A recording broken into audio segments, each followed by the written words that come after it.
और अगले कदम से स्वर्ग। ब्रह्मा जी ने भगवान विष्णु के चरण धोकर उस जल को अपनी कमंडल में भर लिया और अब वामन अवतार ने अपना तीसरा पग बलि के सिर पर रख उसे पाताल लोक भेज मुक्ति दे दी।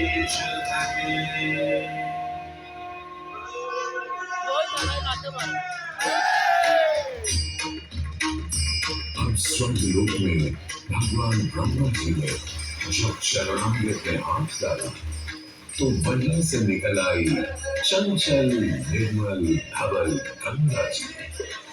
पवित्रा किंतु चंचला, आज से तू मेरी पुत्री और नाम तेरा गंगा।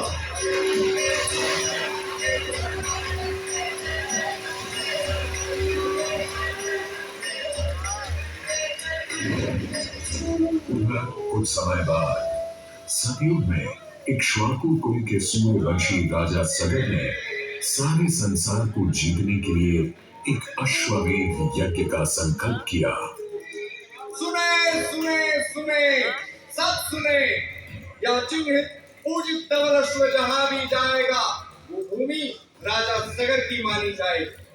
यदि किसी ने इस अश्व को रोका या पकड़ा तो उसे सगर के 60,000 एक टुकड़ों और उनकी लक्षाधिक सेना का सामना करना पड़ेगा। सुने सुने सुने। भूलोक में सगर का अश्व अजेय अपराजेय बढ़ता जा रहा था और स्वर्ग लोक में बढ़ती जा रही थी देवेंद्र इंद्र की तोड़ा। डरकर वो अश्व को रोकने की युक्ति लगाने लगे। इंद्र ने राजा सगर के उस घोड़े को चुरा लिया और छल से महर्षि कपिल के आश्रम में बांध दिया। घोड़े को खोजते हुए राजा सगर के 60,000 पुत्र महर्षि कपिल के आश्रम में पहुंचे।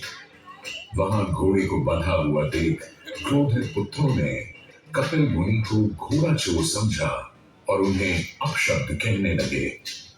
वाचाल कुमारों, यदि कपिल ऋषि ने खोली आंख तो तपस की योगाग्नि से जलकर तुम सब हो जाओगे राख।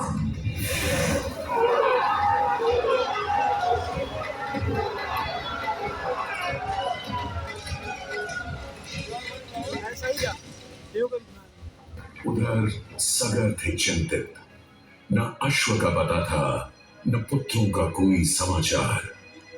पिता का दुख देख पुत्र अंशुमन चल पड़े खोज पर। आश्रम पहुंचे तो देखा अश्व को और साथ ही अपने 60,000 भाइयों की भस्म को। महर्षि से की क्षमा याचना और पूछा तर्पण का उपाय। तुम्हारे भाई थे घमंडी, अविवेकी और अभिमानी। भस्म कर दिया उन्हें मैंने जो उन्होंने मेरी नहीं मानी। गंगा जल, केवल गंगा जल ही दे सकता है मुक्ति उन्हें जो भस्म हुए तुम्हारे परिजन। अंशुमन को अपने भाइयों के तर्पण के लिए गंगा को लाने का बहुत मन था, किंतु किसी को राजधर्म भी तो निभाना था और राज भी चलाना था। देखते देखते 7 पीढ़ियां गुजर गईं, पर 7 पीढ़ियों के बाद समय आने पर राजकुमार भगीरथ ने राजा बनने से साफ मना कर दिया।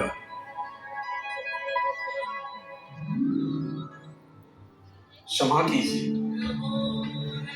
क्या ये आवश्यक है कि राजा का बेटा ही राजा बने? मैं पहले तपस्या करूं और फिर ब्रह्मा से गंगा को मांग कर पृथ्वी पर ले आऊं और फिर उनके पावन पवित्र जल से अपने 60,000 पूर्वजों का समर्पण करूं। वर्ष बदले, ऋतुओं की हवा बदली, नदियों के किनारे बदले, किंतु नहीं बदला भगीरथ का संकल्प। गंगा अवतरण।